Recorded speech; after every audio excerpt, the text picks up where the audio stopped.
ভাল লাগে আৰু মেঘালীত বহি পেলাই কথা বতৰা মাদকতাটো বেলেগ মানে বেলেগত নাপায় ইয়াত যিখিনি আমিজ পাইছিলোঁ সেই আমিজখিনি হয়তো তাত নাপাম মই গোটেই ইউনিভাৰ্চিটিখন বিচাৰি ফুৰিছিলোঁ মেঘালী ক'ত আছে কিন্তু তাৰপিছত গম পালোঁ এইখনেই মেঘালী তো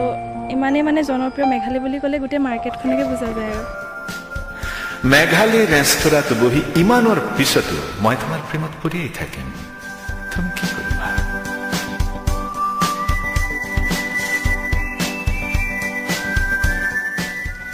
গুৱাহাটী বিশ্ববিদ্যালয়ক জনা প্ৰতিজনৰে মেঘালী এটি চিনাকি নাম ৰাজনৈতিক সাংস্কৃতিক আদি বিভিন্ন দিশৰ মেঘালী এক আখৰাথলী মেঘালী কেৱল এক ৰেষ্টুৰেণ্ট নহয় মেঘালী গুৱাহাটী বিশ্ববিদ্যালয়ৰ ছাত্ৰ ছাত্ৰীসকলৰ অন্যতম আকৰ্ষণৰ কেন্দ্ৰবিন্দু মেঘালী গুৱাহাটী বিশ্ববিদ্যালয়ক জনা প্ৰতিগৰাকীৰ বাবে এটি চিনাকি নাম 1975 চনতেই ৰেষ্টুৰাঁ হিচাপে গুৱাহাটী বিশ্ববিদ্যালয়ৰ বুকুত প্ৰতিষ্ঠিত হোৱা এই মেঘালী এতিয়া এক আৱেগ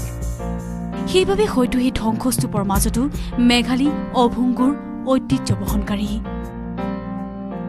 উত্তৰ পূৰ্বাঞ্চলৰ লগতে ভাৰতৰ বিভিন্ন প্ৰান্তৰ পৰা গুৱাহাটী বিশ্ববিদ্যালয়লৈ উচ্চ শিক্ষা গ্ৰহণ কৰিবলৈ অহাসকলৰ বহু স্মৃতিৰ সাক্ষী মেঘালী জাতি মাটি সাহিত্য সংস্কৃতি ৰাজনীতি আদি সকলো বিষয়ৰ মেঘালী অন্যতম আখৰাথলী মেঘালীৰ স্মৃতিসমূহ বিশ্ববিদ্যালয়ত অধ্যয়ন কৰা প্ৰতিগৰাকী ছাত্ৰ ছাত্ৰী হৃদয়ত মেঘালীখন আছে চাহ খাই ইয়াত গজা খাই ৰবীন্দ্ৰৰ লগত কথা পাতিহে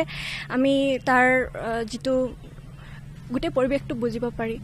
তোমাক নাপালে জালুকবাৰী খুন কৰি তেজ খাম মেঘালীক লৈ সৃষ্টি হৈছে বহু গান বহু কবিতাৰ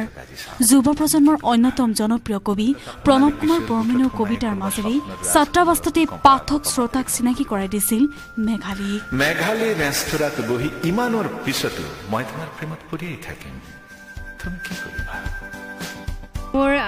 বিশ্ববিদ্যালয়ত অহাৰ আগতে আচলতে মই মানে গল্প কবিতা চবতে বা হেৰিত মেঘালীৰ নামটো পাওঁৱে তো ইয়াতে যেতিয়া সোমালোঁ মেঘালী দেখিলোঁ তেতিয়া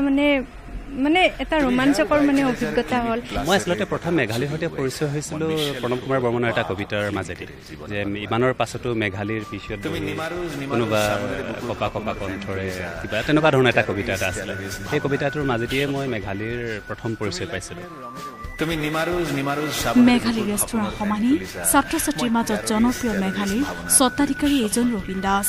ছাত্ৰ ছাত্ৰীৰ মাজত ৰবীন দা খ্যাত ৰবীন দাস এতিয়া ৰবীন খুৰা হ'ল সুদীৰ্ঘ 43 বছৰে বিশ্ববিদ্যালয়ৰ এইডোখৰ স্থানতেই মেঘালী ৰেষ্টুৰাঁই বহন কৰি গৈছে ঐতিহ্যৰ পিছত ঐতিহ্য মেঘালী আৰম্ভ হৈছে মোৰ দাদা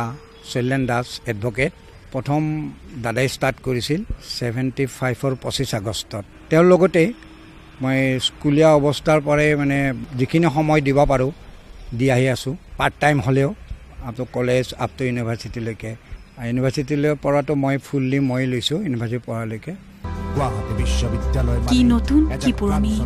মেঘালী আৰু ৰবীন দাসক বিচাৰি আজিও ভিৰ কৰে ছাত্ৰ ছাত্ৰীয়ে মেঘালী আমাৰ অতিকৈ মৰমৰ আৰু পুৰণা মেঘালীখনৰ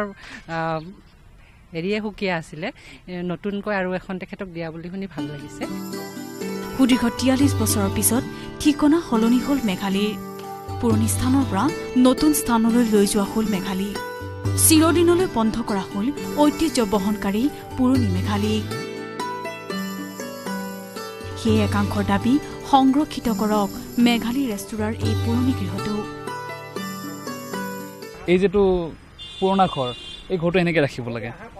মোৰ এটা ব্যক্তিগত অনুভৱ কেমেৰা পাৰ্চন মনোজ দুৱাৰা সহযোগত Gunjan Kalita news 18 Assam north east